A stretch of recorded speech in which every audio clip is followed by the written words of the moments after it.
भाताबरोबर खाण्यासाठी आपण ताकाची कढी करणार आहोत। आज आपण ताकाची कढी बनवणार आहे। त्यासाठी मी 1 लिटर ताक घेतले आहे। त्याच्यामध्ये ताक फुटू नये म्हणून 3 चमचे बेसन पीठ घालते। बेसन पीठ व्यवस्थितपणे मिक्स करून घेते। त्याच्या गुठळ्या मोडून घेते। ह्यामध्ये आता मी 2 चमचे साखर घालते, तीही मिक्स करून घेते।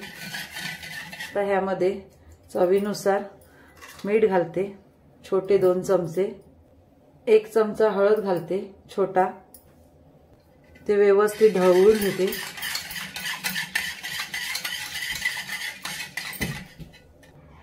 ह्यामध्ये मी कापून घेतलेल्या 3 मिरच्या घालते। त्यामध्येच ठेचलेलं आलं घालते, तेही मिक्स करून घेते। हे मिक्स झालं आहे। आता आपण ह्याची उकळी काढूया। आपल्या कढीला उकळी आलेली आहे। आता मी फोडणीची तयारी करून घेते। गॅस हा बंद करते।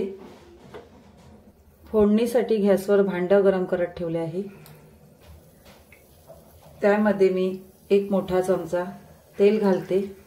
आपले तेल तापलेले, त्यामध्ये मी 1 चमचा राई घालते, 1 चमचा जिरे घालते, 7 ते 8 लसूण पाकळ्या घालते, कढीपत्ता घालते,